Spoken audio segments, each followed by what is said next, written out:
ससुराल का बड़ा कमरा। अमिता की शादी अरुण से होती है। अरुण दिखने में स्मार्ट, सुंदर और अच्छा कमाऊ लड़का था। अरे लड़का देखो कितना प्यारा है, घर भी सुना है बहुत बड़ा है। अरे शांति, तुम तो समझ लो कि तुम्हारी लॉटरी लग गई है। अरुण के लिए तो लड़कियों की लाइन है, लेकिन मेरी बेटी की शादी में उसकी नज़र पड़ गई तुम्हारी अमिता पर। बस हाँ करो और शादी की तैयारी करो। हाँ, पर तुम तो जानती हो शांति, जब से तेरे जीजा गए हैं, तेरे भांजे ने कैसे घर और अपनी बहनों को संभाला है। मैं नहीं कर सकती इतने बड़े घर में बात। अरे तो रखो अमिता को घर में बिठाकर। तभी भतीजा मिंटू आता है। मौसी, पैसे कहाँ है कि इतने बड़े घर में अमिता की शादी कर दे?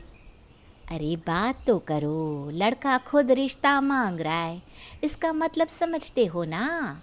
मिंटू मौसी की बात सुनकर हाँ कर देता है। वो लोग अरुण के घर जाते हैं, जहाँ अरुण की माँ कहती है, अमिता अरुण को बहुत पसंद आ गई है। मैं तो उसके सिवा अब किसी को अपनी बहू बना ही नहीं सकती। मिंटू बेटा, ये बैग में 5 लाख रुपए हैं, रख लो। बस अब शादी की तैयारी करो, जाओ। मिंटू की आंख में आंसू आ जाते हैं। जिस बहन की शादी की चिंता उसे दिन रात हुआ करती थी, उसकी शादी कैसे बिना पैसे के शहर के सबसे अच्छे घर के लड़के के साथ हो रही थी। अरे क्या हो गया मिंटू, तुम लोगों को अरुण पसंद नहीं क्या? मेरी बहन को इससे अच्छा घर नहीं मिल सकता मम्मी जी। जब मम्मी बोल दिया तो विश्वास रखो। चलो अब अमिता की शादी की तैयारी करो, जाओ। मिंटू भी हाँ करके पैसे लेकर चला जाता है। दोनों परिवार वाले बहुत अच्छे होते हैं। जहाँ अमिता के घर में उसकी माँ और भाई थे, वहाँ अरुण का भरा पूरा घर था। माँ, पिता, बड़े भाई, भाभी। अरुण की भाभी कहती है, घर तो आप लोगों ने बड़ा बनाया है, लेकिन कमरे तो सिर्फ 2 ही है। अब अमिता कहाँ रहेगी? अरे देख बहू, वो बीच वाला कमरा है ना, वो उसे दे देते हैं। लेकिन माँ जी देखिए, मुझसे तो उम्मीद मत रखिएगा कि मैं अपना कमरा दे दूँ। अरुण की भाभी सास को ये बोलकर वहाँ से निकल जाती है। अमिता और अरुण की शादी हो जाती है। शादी के बाद अमिता को जो कमरा मिला होता है वो घर का सबसे छोटा कमरा था। ना बालकनी, ना खिड़की और ना ही कोई वॉशरूम। आधी रात को अमिता कहती है, सुनिए जी, वॉशरूम जाना है। हाँ तो आओ, मैं लेकर चलता हूँ ना, आंगन के पार जाना है। अरुण अमिता को वॉशरूम लेकर जा रहा होता है कि सामने खड़े होते हैं ससुर। अरे कहाँ चल दिए दोनों मियाँ बीवी आधी रात को? अमिता को शर्म आ जाती है और वो वापस कमरे में आ जाती है। अरे क्या हो गया, तुम्हें तो वॉशरूम जाना था ना, क्यों नहीं गई? क्या है ना, रहने दीजिए, अब नहीं जाना। सुबह होती है। अमिता कमरे से बाहर होती है तो बाहर सास खड़ी होती है। देखो अमिता, अच्छा नहीं लगता है कि तुम ऐसे नहाए बिना ही बाहर आ गई। पर माँ जी कैसे ना आऊँ, कमरे में तो वॉशरूम है ही नहीं। तभी अरुण की भाभी टिप टॉप तैयार होकर आती है। देखो कितनी प्यारी लग रही है कल्पना बहू। अमिता को एक बार को तो गुस्सा आ जाता है, लेकिन करती क्या, नई नई बहू कैसे कह देती कि दे दो बड़ा कमरा मुझे भी।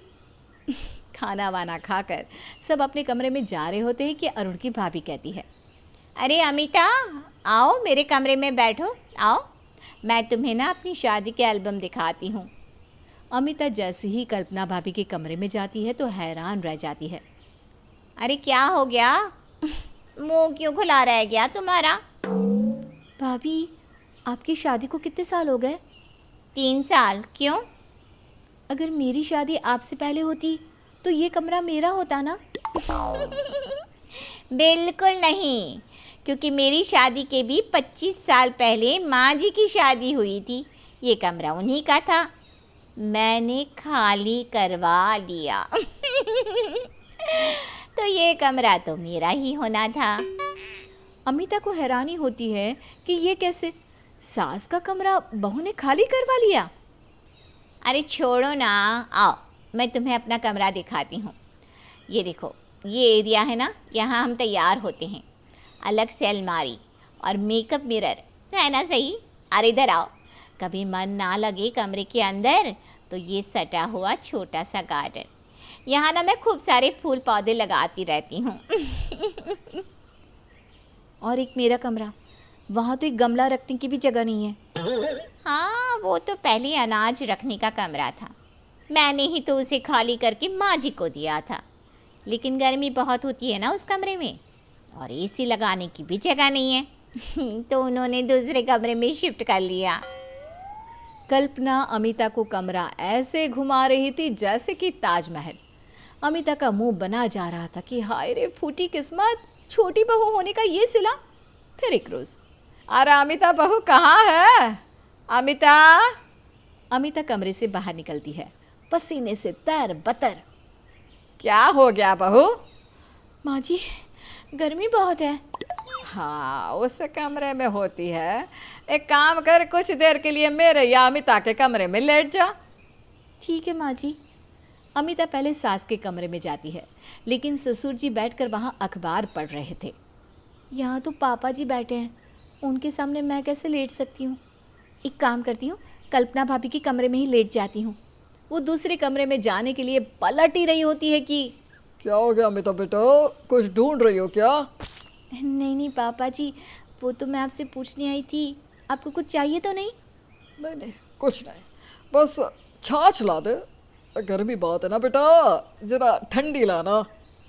अमिता ससुर को छाछ देती है और कल्पना भाभी के कमरे में जाती है। भाभी, मेरे कमरे में गर्मी बहुत है, क्या मैं आपके कमरे में लेट जाऊँ? कल्पना थोड़ा मुंह बनाती है और फिर हाँ, लेट जाओ, लेकिन वो क्या है कि अमिता को दुख होता है। जिस बड़े घर को देखकर उसके भाई ने उसकी शादी की, वहाँ उसके लिए एक कमरा भी नहीं है। तभी सास आ जाती है। अरे कल्पना, ज़रा अमिता को अपने कमरे में सुला लो। हाँ, तो मना किसने किया? आओ ना, आओ, मैंने हाँ ही तो कहा था। हाँ माँ जी, भाभी ने हाँ ही कहा कि मैं सो जाऊँ वहाँ, लेकिन फिर छोटी कहाँ सोएगी? अरे वो तो दादी के साथ सो जाएगी।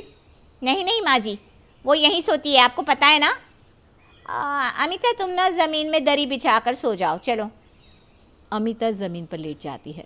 तभी कल्पना की बेटी बेड से उतरती है और सीधे अमिता के ऊपर पैर रखकर खड़ी हो जाती है। अरे मर गई। अरे छोटी, तुम इतनी भी छोटी नहीं हो। अरे ओहो, छोटी इतनी बड़ी घोड़ी हो गई हो, लेकिन देखकर काम नहीं होता। अमिता, चोट तो नहीं लगी? अमिता के रोने की आवाज़ बाहर तक आती है और सास ससुर कमरे में आ जाते हैं। अरे क्या हो गया, क्या हो गया अमिता बेटा? होना क्या है, कल्पना के पास सोने के लिए भेजा था, कल्पना ने ज़मीन में सुला दिया और ये इतनी बड़ी छोटी अमिता के ऊपर चढ़ गई। ससुर भी छोटी को इसके लिए डांटते हैं, जो छोटी की माँ यानी कि जेठानी कल्पना को बिल्कुल पसंद नहीं आता। वाह जी वाह, क्या ज़माना आ गया है। एक तो मैंने अपने कमरे में जगह दी, ऊपर से मेरी ही बेटी को डांटा जा रहा है। अरे बच्चा ही तो है, चढ़ गया तो क्या हो गया? बच्चा या 50 किलो का बच्चा है तो ठीक है, लेकिन देख कर तो चले। ऐसा है अमिता, चटाई उठाओ और निकलो यहाँ से, समझी? जाओ मरो उसी दबड़े खाने में। बहू, बड़े कमरे का इतना घमंड मत करो। यह मत भूलो, यह कमरा हम लोगों ने तुम्हारे लिए खाली किया था। तो एहसान नहीं किया था, नई बहू थी मैं इस घर की, तो इतना तो करना ही था ना।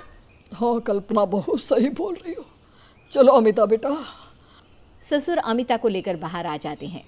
अमिता बेटा, ससुराल में ससुर पिता तुल्य होता है। और देखो, अब तुम्हारा ये पिता तुम्हारे लिए क्या करता है।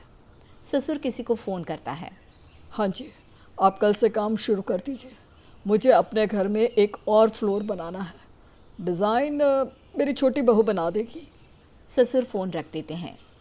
बेटा अमिता, हमें माफ़ करना, हम तुझे घर का बड़ा कमरा नहीं दे पाए, लेकिन अब तुम अपने हिसाब से पूरा फ्लोर डिज़ाइन करो, जो अच्छा लगे, जैसा सपने में सोचा हो वैसा कमरा बनवाना, ठीक है बेटा? अमिता की आंख से खुशी के आंसू निकल आते हैं। उसे भले ही बड़ा कमरा ना मिला हो, लेकिन प्यार करने वाले बड़े दिल वाले सास ससुर जो मिले थे,